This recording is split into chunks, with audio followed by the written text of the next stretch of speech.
holy shit, like, look at this. You know, I'm living this life that I always dreamed of. Like, my whole world has leveled up.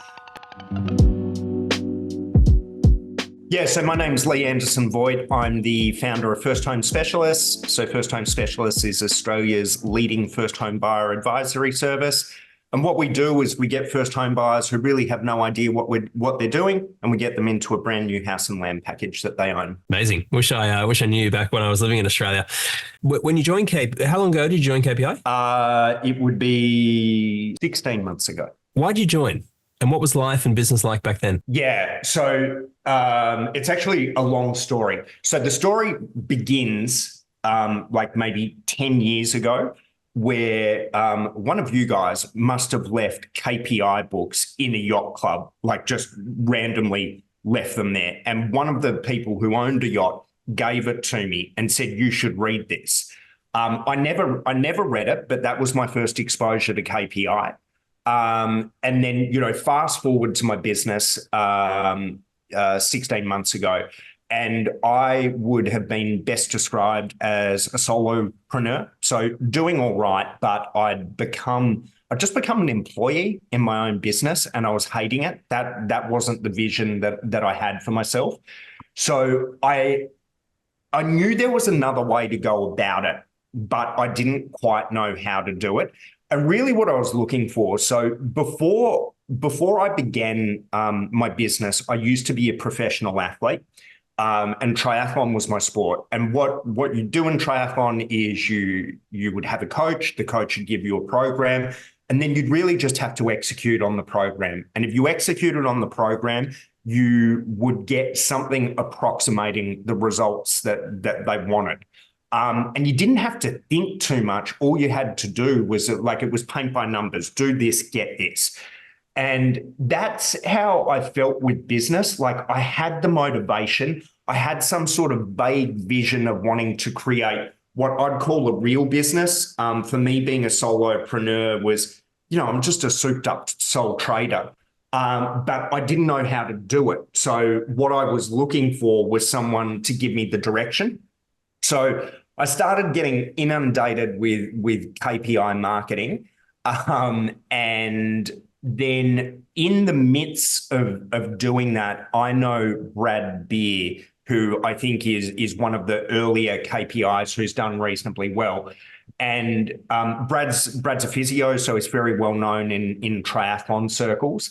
And we had often said that Brad's marketing was just A grade. Like it positioned him, like, not being rude about Brad, but it almost positioned him as something far beyond what he was. Not to say God-like physio practice amongst physio practitioners. Yeah. So the marketing that I was getting was for Dent, which I didn't really connect up to KPI. And then I had a chat to Brad, like, you know, what did you do? How did you go about doing this? And he like took me through his KPI journey. And I'm like, you know, would you recommend it? Would you do it again? And he's like, yeah, I'm like, absolutely, go and check it out. So then got on the call, and, you know, here we are now. So at the time, I forget how much it was, but it's like 15 or 16,000 Australian.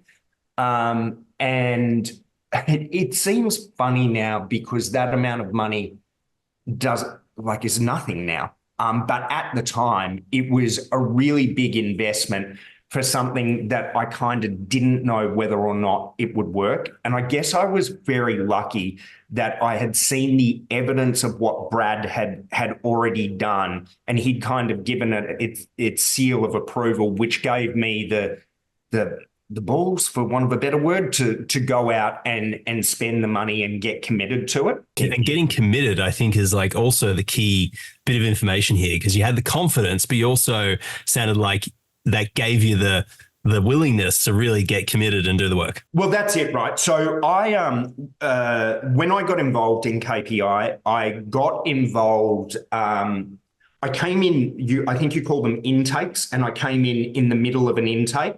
So the guys before me had already started, and whoever, Edith or someone, was like, "Oh, hold off till June." And I'm like, I'm not holding off till June. I can't hold my attention for that long. So I started late. And what starting late meant, I had missed all of the earlier masterclasses and needed to catch up on my own. So instead of going to masterclasses, what I did was I worked my way through the vault and literally went from the very start of it, did every single exercise you were supposed to do, and worked through to the very end of it. And my experience is that is where all of my learning and my growth came. I got a bit of motivation and some insights from the masterclasses, but for me and my way of learning, I needed that level of detail. The other thing it did as well was I find the work you do with KPI, it kind of, to me, it needs to be done in an order. So there's no point in you going out and publishing all of this stuff if you don't know what your message is and who your market is, because you'll put a whole heap of noise out there, but it's not targeted. So because I went through it systematically, for me, pitch builds on publish builds on pitch, and it builds up. The other thing I did as well, like committed is the right word. So I paid the money and I was just going to do it. So, my routine was I would get up every morning, first thing in the morning. I'd spend a couple of hours on it. Then I'd go into work. I'd do my work. I'd spend my weekends working on it.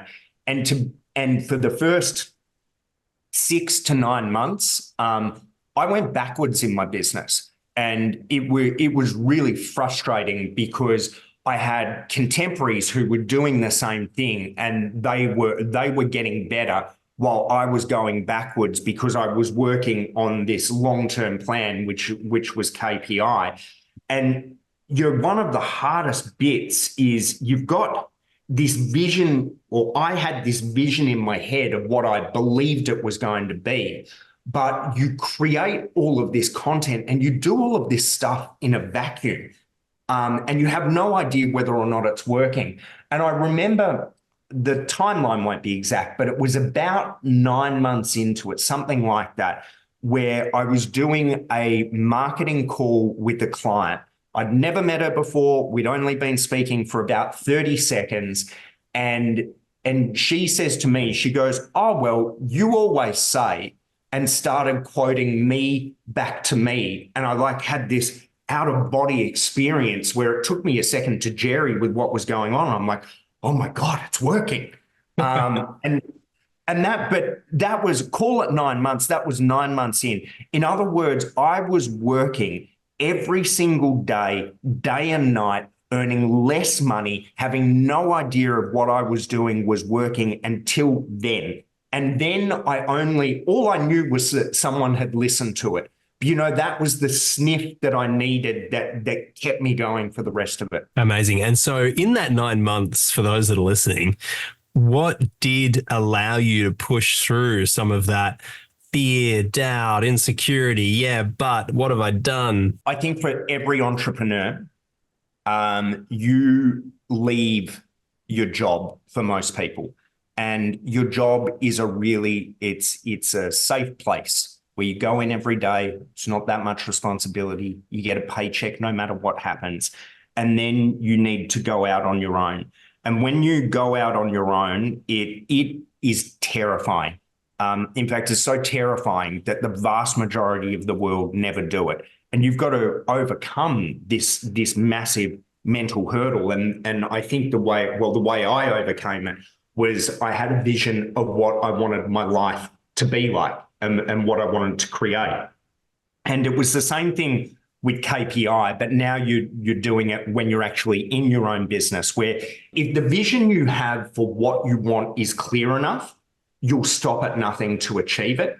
And that's really what it was. But it was blind faith, a lot of it, and probably just a bit of ego run wild, where I'm like, no, I can make this happen. And I just kept working and working at it, because for me, being a solopreneur is not what I want my life to be. I didn't want to be an employee in my business. I wasn't creating anything, I was doing functional stuff. It was shit. I didn't enjoy it. Leigh, fast forward to today. How's business now? What's going on? Give us the update. Oh man, I've got problems in areas where I didn't even used to have areas before. So we now have, I actually forget how many, it's like maybe 12 or 15 staff now. We're expanding from Brisbane down into Melbourne. Like just everything's changed. I've had to get a new accountant because what we're doing now is so far beyond the suburban accountant. I've needed to go to a mid-tier accounting firm, and my whole world has leveled up. But ultimately I have created, I had this thing in my mind, and now it's its own living organism. Like if I do nothing for a day, that business, it doesn't run itself, but it's its own thing. It's alive. And all of that came from this vision that I had in my head. I don't like to get ahead of myself because I feel anytime I do that, everything will fall apart. But every now and again, I take a moment where I'm like, holy shit, like look at this. I'm living this life that I always dreamed of. Like I've got my own business, I've got a little team. I go into work every day and we just laugh and carry on all day.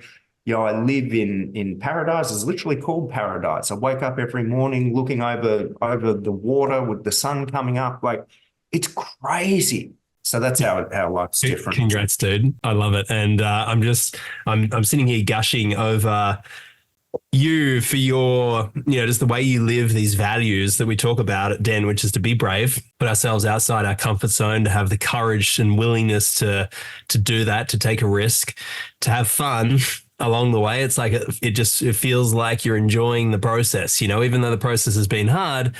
You've had the vision, you've held on to it, and you've made the most of the journey. And ultimately, like, look at the impact you're making now. It's pretty, it's beyond, it's, as you describe it, it's beyond probably your wildest expectations before. So, man. Yeah, it's what it is, right? It's uncomfortable.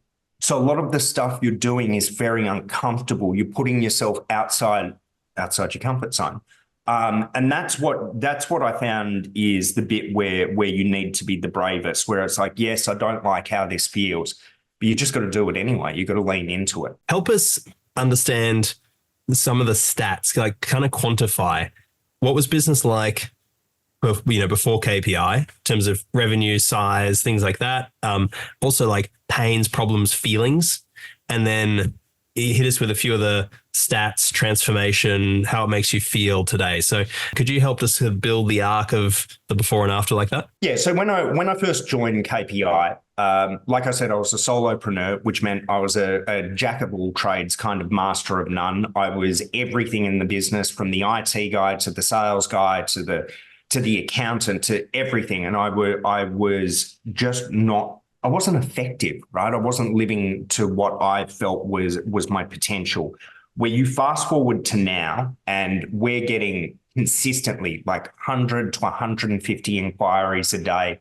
We've got a team of people all over the world, got salespeople, accountants, solicitors, like everything you could imagine. There is literally a whole organism which has grown around me to support this vision that I have.